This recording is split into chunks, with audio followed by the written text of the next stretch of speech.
Shalom, amang, inang, naposabulung. Marilah kita mengikuti ibadah pertanyaan kita malam ini. Mari kita satukan hati pikiran kita. Kita berdoa di dalam hati kita masing-masing.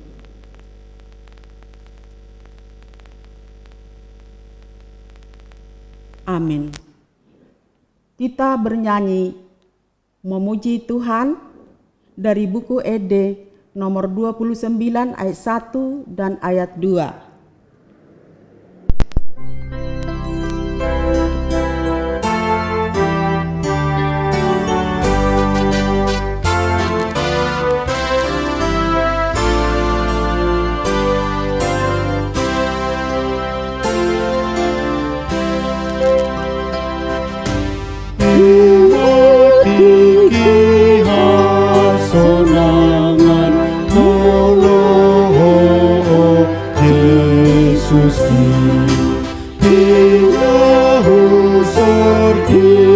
Pikiran rodiasi asih Mono Yesus diluluan Orang Yesus senakapan diinalehe mai Napasona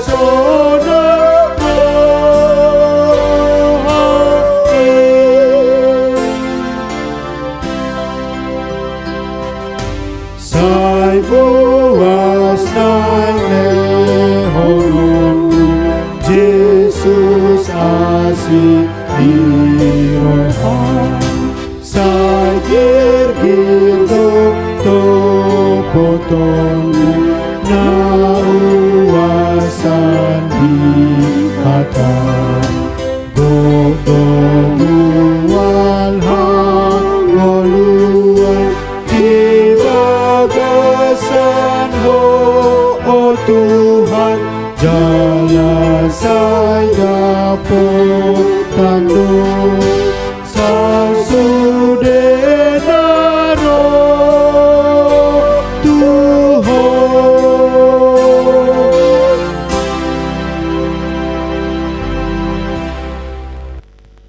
Di dalam nama Allah Bapa dan nama anaknya Tuhan Yesus Kristus dan nama Roh Kudus yang menciptakan langit dan bumi. Amin.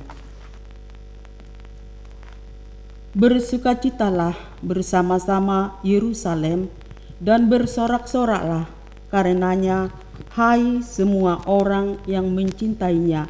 Bergiranglah bersama-sama dia segirang-girangnya, hai semua orang yang berkabung karenanya. Aku bersukacita ketika dikatakan orang kepadaku, mari kita pergi ke rumah Tuhan. Haleluya. Mari kita berdoa. Yesus Kristus Tuhan kami, Engkaulah hidup dan pendamaian kami dengan Allah. Kami memuji nama-Mu dan mengucapkan terima kasih atas karya penyelamatan Tuhan kepada kami. Sertailah kami dengan kasih-Mu agar kami selalu mengingat Engkau yang telah menderita dan mati untuk kami, dan agar kami menyesali dosa kami. Kuatkanlah hati dan jiwa kami untuk percaya dan hidup di dalam kasih, serta tahu memuji dan berterima kasih kepada-Mu, dan agar kami setia mengikuti Engkau sampai mati. Ya Tuhan Yesus, pada-Mu sajalah pujian di tengah jemaat-Mu yang telah Engkau tebus dengan darah-Mu yang kudus, sekarang sampai selama-lamanya. Amin. Firman Tuhan, epistel dalam ibadah pertanyaan kita malam ini, yaitu dari Efesus pasal 2 ayat 1 sampai ayat yang ke-10. Semuanya adalah kasih karunia. Kamu dahulu sudah mati karena pelanggaran-pelanggaran dan dosa-dosamu. Kamu hidup di dalamnya karena kamu mengikuti jalan dunia ini. Karena kamu mentaati penguasa kerajaan angkasa, yaitu roh yang sekarang sedang bekerja di antara orang-orang durhaka. Sebenarnya dahulu kami semua juga terhitung di antara mereka ketika kami hidup di dalam hawa nafsu daging dan menuruti kehendak daging dan pikiran kami yang jahat. Pada dasarnya kami adalah orang-orang yang harus dimurkai, sama seperti mereka yang lain. Tetapi Allah yang kaya dengan rahmat, oleh karena kasih-Nya yang besar, yang dilimpahkannya kepada kita, telah menghidupkan kita bersama-sama dengan Kristus, sekalipun kita telah mati oleh kesalahan-kesalahan kita. Oleh kasih karunia kamu diselamatkan, dan di dalam Kristus Yesus Ia telah membangkitkan kita juga dan memberikan tempat bersama-sama dengan Dia di sorga, supaya pada masa yang akan datang Ia menunjukkan kepada kita kekayaan kasih karunia-Nya yang melimpah-limpah sesuai dengan kebaikan-Nya terhadap kita dalam Kristus Yesus. Sebab karena kasih karunia kamu diselamatkan oleh iman. Itu bukan hasil usahamu, tetapi pemberian Allah. Itu bukan hasil pekerjaanmu. Jangan ada orang yang memegahkan diri, karena kita ini buatan Allah, diciptakan dalam Kristus Yesus untuk melakukan pekerjaan baik yang dipersiapkan Allah sebelumnya. Ia mau supaya kita hidup di dalamnya. Demikian firman Tuhan. Berbahagialah orang yang mendengar firman Allah serta memeliharanya. Amin. Mari kita bernyanyi memuji Tuhan dari buku ND nomor 763 ayat 1.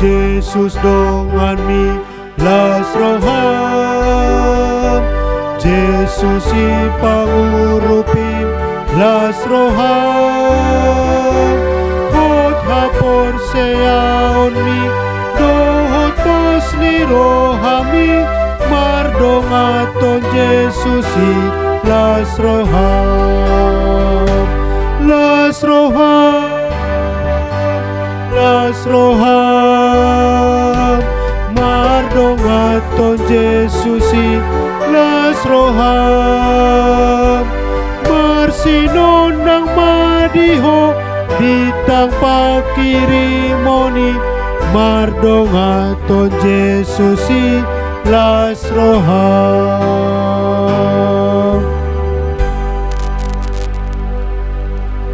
Kita bersatu dalam doa. Damai sejahtera dari Allah Bapa yang melampaui segala akal, itulah kiranya menerangi hati dan pikiranmu di dalam Kristus Yesus Tuhan kita. Amin. Firman Tuhan yang menjadi khotbah dalam pertanyaan sektor pada malam hari ini tertulis dalam kitab Bilangan pasal 21 dimulai dari ayat 4 sampai dengan ayat 9. Kita dengarkan bersama-sama demikian firman Tuhan. Setelah mereka berangkat dari Gunung Hor, berjalan ke arah Laut Teberau untuk mengelilingi tanah Edom, maka bangsa itu tidak dapat lagi menahan hati di tengah jalan. Lalu mereka berkata-kata melawan Allah dan Musa, "Mengapa kamu memimpin kami keluar dari Mesir, supaya kami mati di padang gurun ini? Sebab di sini tidak ada roti dan tidak ada air, dan akan makanan hambar ini kami telah muak." Lalu Tuhan menyuruh ular-ular tedung ke antara bangsa itu yang memagut mereka, sehingga banyak dari orang Israel yang mati.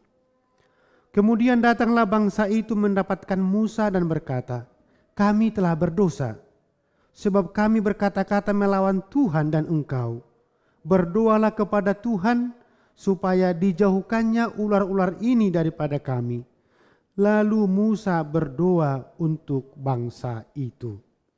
Maka berfirmanlah Tuhan kepada Musa, buatlah ular tedung dan taruhlah itu pada sebuah tiang. Maka setiap orang yang terpagut, jika ia melihatnya, akan tetap hidup. Lalu Musa membuat ular tembaga dan menaruhnya pada sebuah tiang. Maka jika seseorang dipagut ular dan ia memandang kepada ular tembaga itu, tetaplah ia hidup.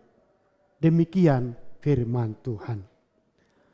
Bapak, Ibu, Naposo Bulung, saudara-saudara semuanya yang dikasihi dalam nama Tuhan Yesus Kristus, berita dalam nas ini adalah sebagian dari berita perjalanan bangsa Israel ketika keluar dari tanah Mesir menuju tanah Kanaan.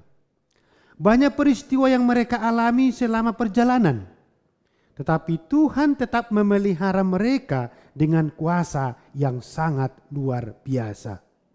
Segala kebutuhan mereka tetap dicukupkan oleh Tuhan walaupun mereka sering bersungut-sungut. Segala musuh mereka yang mereka lewati selama perjalanan dikalahkan oleh Tuhan dengan kuasanya yang sungguh luar biasa. Tetapi walaupun begitu besarnya kasih Tuhan kepada mereka, kenyataan yang terjadi dalam catatan Alkitab, mereka sering bersungut-sungut, tidak mensyukuri pemberian Tuhan kepada mereka.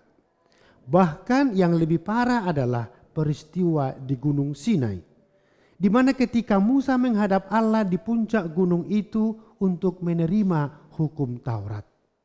Bangsa itu berkhianat, mereka membuat ilah mereka dan menyembahnya.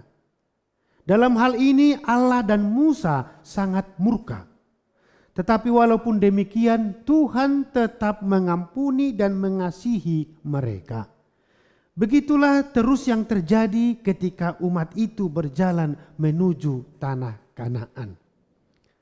Hingga tiba pada peristiwa dalam nats ini. Tadi jelas kita baca. Orang Israel tiba di Gunung Hor. Dan mereka harus berangkat melanjutkan perjalanan mereka ke arah Laut Teberau untuk mengelilingi tanah Edom. Nah, disinilah perkaranya. Di situ bangsa itu bersungut-sungut kepada Tuhan melalui Musa. Mengapa? Memang dari segi jarak mereka sudah dekat ke tanah Kanaan. Tetapi orang-orang Edom tidak mengizinkan orang-orang Israel melintasi wilayah mereka. Itu wajar, lazim pada masa itu. Akibatnya orang-orang Israel harus berjalan kembali ke arah selatan, ke arah Laut Teberau untuk mengitari wilayah Edom. Artinya perjalanan menjadi bertambah jauh. Kenyataan ini sangat mengecewakan orang-orang Israel. Kekecewaan yang wajar dari segi logika kita pada masa kini. Tapi dulu belum tentu karena Tuhan yang berencana dan Tuhan yang menentukan. Tetapi cara mereka menumpahkan rasa kecewa itulah yang tidak pada tempatnya. Mereka masih saja menyalahkan Tuhan dan menyalahkan Musa yang memimpin mereka. Mereka bahkan kembali mengungkit-ungkit soal makanan dan soal minuman selama mereka dalam perjalanan.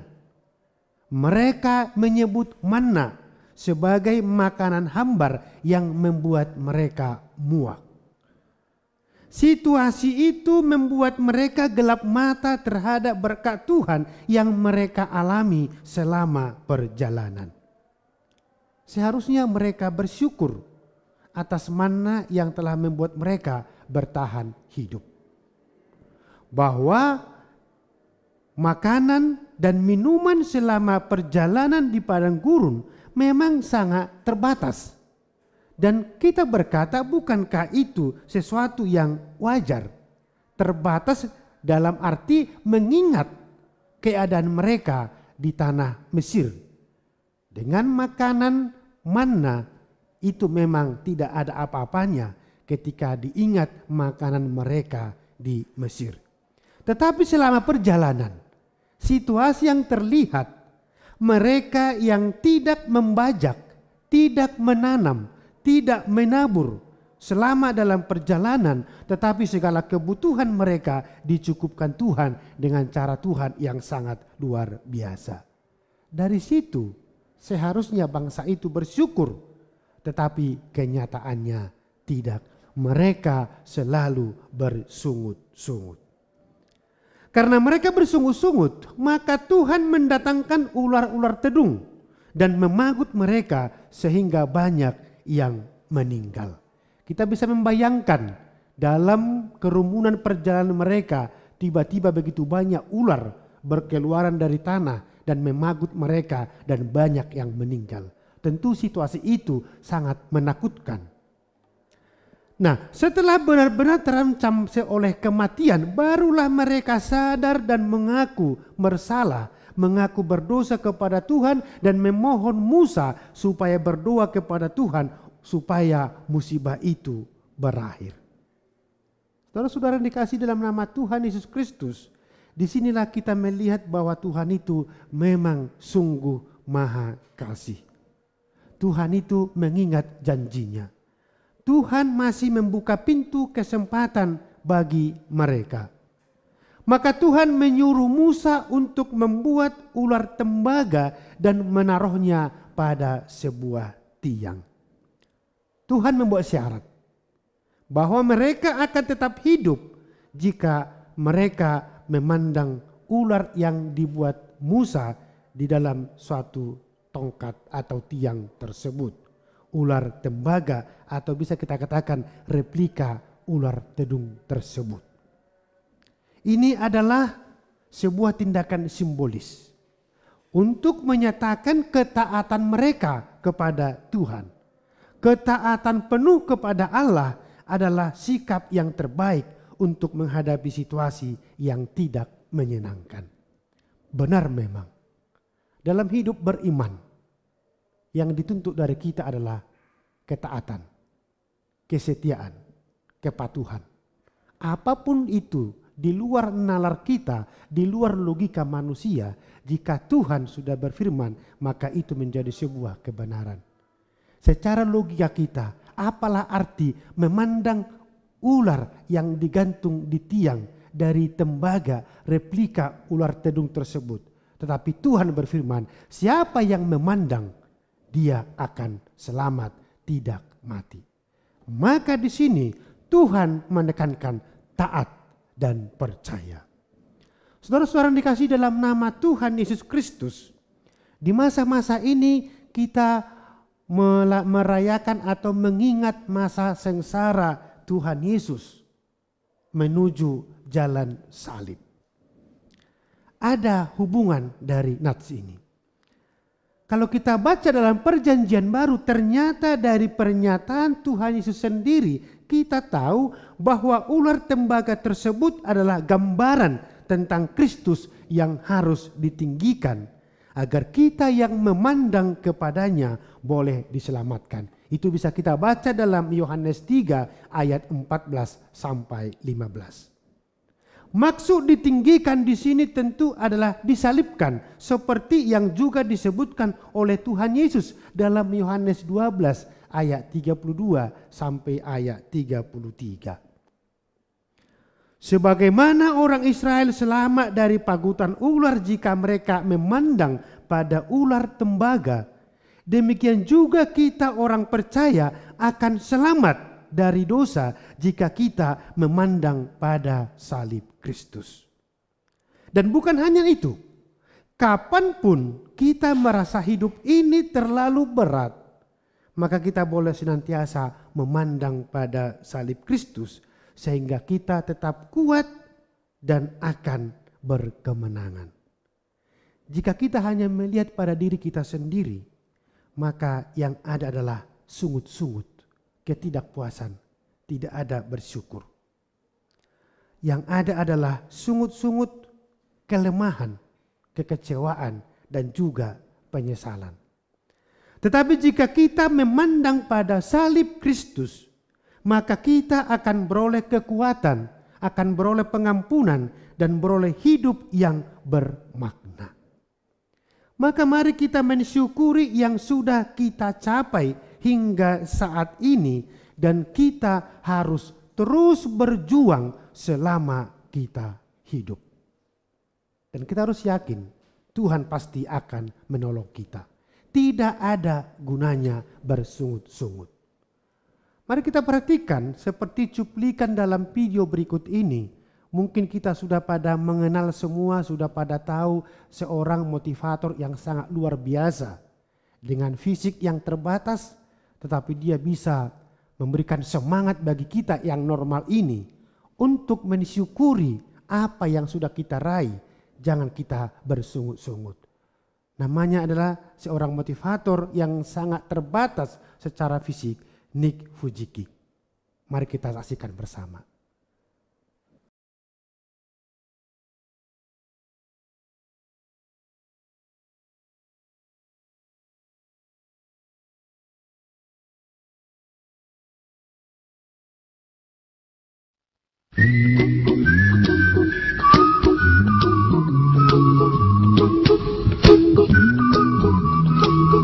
Annyeonghaseyo.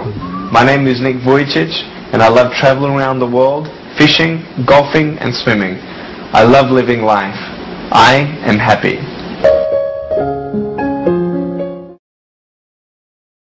I love living life. I am happy. Thank you very much. Nice to see you. My name is Nick Vujicic, and it's a pleasure to be with you. So I have no limbs, but I have my little chicken drumstick. And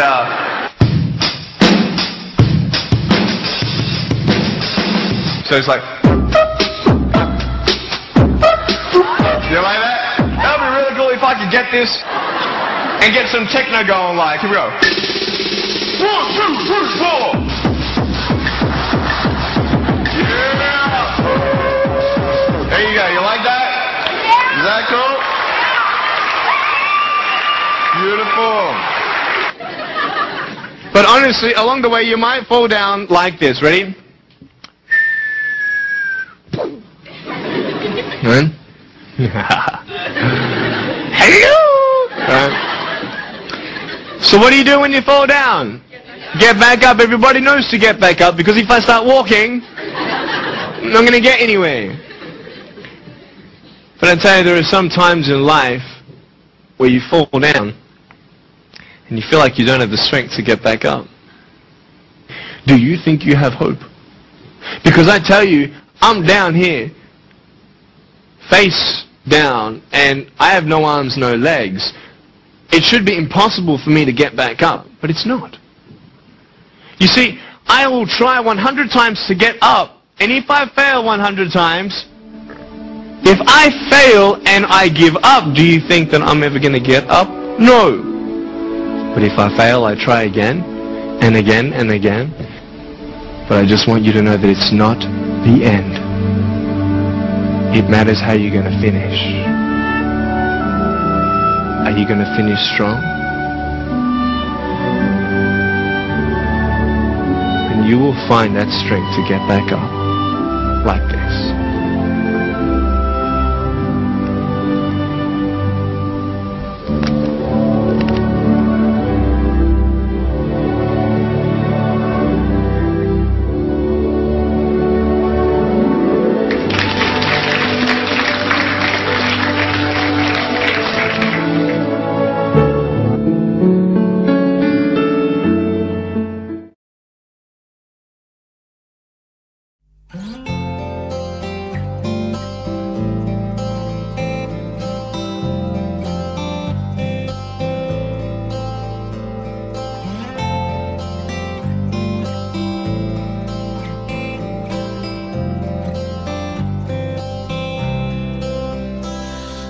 Ada manusia yang terlahir sempurna. Jangan kau sesali segala yang telah terjadi. Kita pasti pernah dapatkan cobaan yang berat. Seakan hidup ini tak ada artinya lagi. Syukuri apa yang ada. Hidup adalah anugerah. Years old, I did want to end my life. Just felt hopeless, broken, alone. It's like it was pointless. There's no point to my life. There's no point to going to school. I didn't even think I was even going to be able to go to university, you know, and cold. I don't know how to describe it, but it's like bitterness as well. Sempurna, jangan kau sesali segala yang telah terjadi.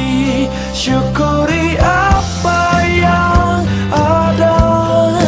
Hidup adalah anugerah. Tetap jalani hidup ini, melakukan yang terbaik.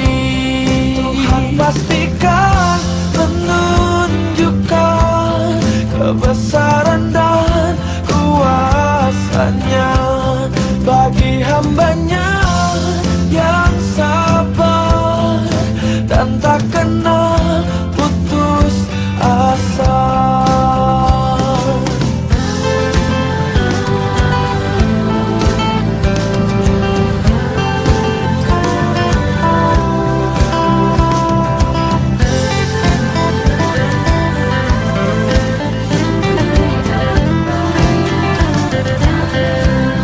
Jangan menyerah, jangan menyerah, jangan menyerah,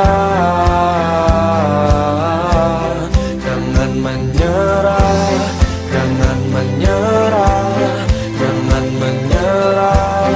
Oh, syukuri apa yang ada. Hidup adalah anugerah. Tetap jalani hidup ini, melakukan yang terbaik. Tuhan pastikan menunjukkan kebesaran dan kuasanya bagi hambanya yang sabar dan tak kenal putus asa, dan tak kenal putus asa.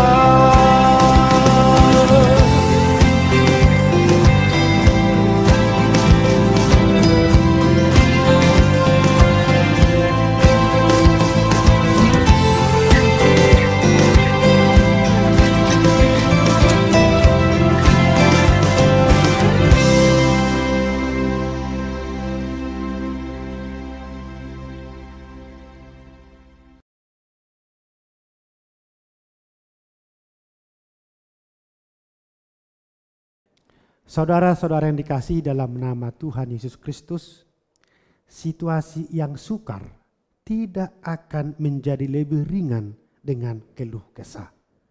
Sebaliknya, keluh kesah seringkali menjadi awal dari pemberontakan kita terhadap Allah. Memandang pada diri sendiri hanya ada kekecewaan, tetapi memandang pada salib Yesus ada kekuatan. Maka syukuri apa yang ada. Jangan menyesali apa yang tidak ada. Tuhan Yesus memberkati kita semua. Amin. Kita berdoa. Terima kasih Bapa di sorga, dalam persekutuan pertanyaan sektor pada saat ini. Engkau kembali menyapa kami jemaat-Mu untuk tetap percaya kepadamu. Jangan bersungut-sungut, karena sudah begitu banyak berkat sukacita yang telah Tuhan anugerahkan bagi kami. Memang Tuhan banyak tantangan yang kami hadapi. Tetapi sadarkan kami Tuhan, walaupun banyak tantangan yang kami alami, tetapi sungguh jauh lebih banyak berkat sukacita yang telah kami rasakan selama hidup kami ini. Biarlah kami Tuhan belajar dari umat-Mu bangsa Israel, yang karena bersungut-sungut mereka menerima hukuman. Biarlah itu menjadi perenungan bagi kami, supaya kami senantiasa bersyukur dalam situasi apapun, suka dan duka, kami tetap percaya kepada-Mu. Apapun kondisi yang kami hadapi saat ini, Engkau yang menyertai kami. Dan di balik semua itu, ada rancangan-Mu yang indah yang akan Tuhan sediakan bagi kami. Terlebih Tuhan di masa pandemi ini, banyak situasi yang sudah terjadi. Kekhawatiran, sungut-sungut, ketakutan, dan banyak hal Tuhan yang kami rasakan. Biarlah Engkau yang menopang kami untuk bisa kuat. Biarlah kami tetap berserah kepada-Mu, dan Engkau yang menentukan jalan kehidupan kami.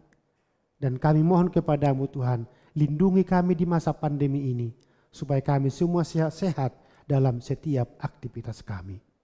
Berkati seluruh jemaat-Mu Tuhan, mulai dari anak-anak sampai kepada lansia. Sertai kami, supaya kami tetap bersuka cita dalam aktivitas kami.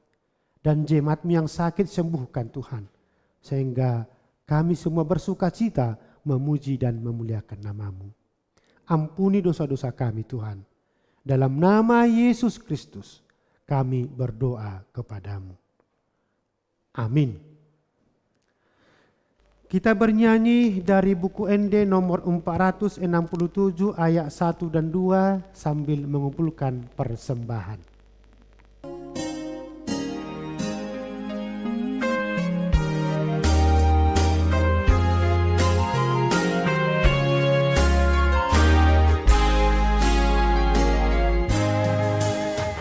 Sini roh hambu puji Allah mano busa dipaias oro aku gabe sorangan muam ingananmu rohanami tondini manggohi pake dohot molunami gabe ula-ulami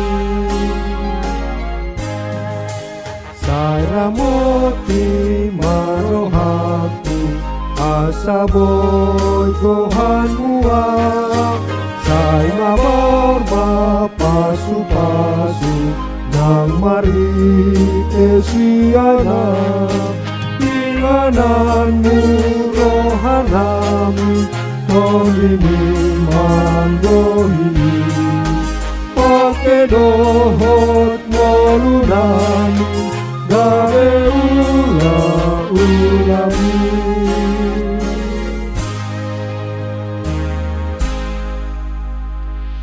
Marilah kita berdoa menyerahkan persembahan kita kepada Tuhan.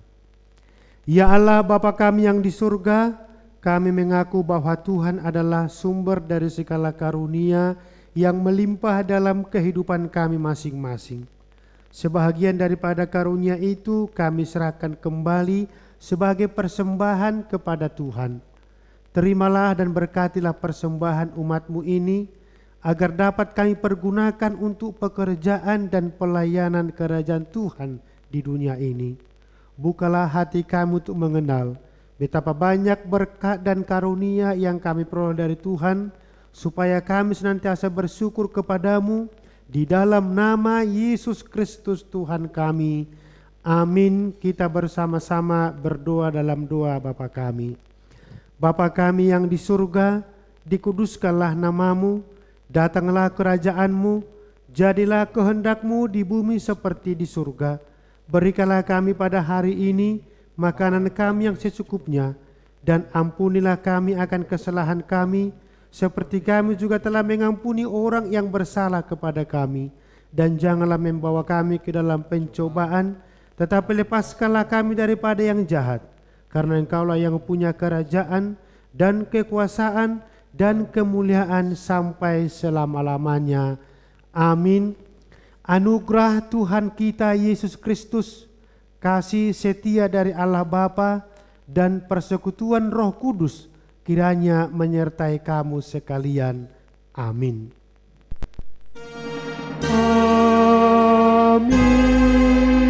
Amin. Amin.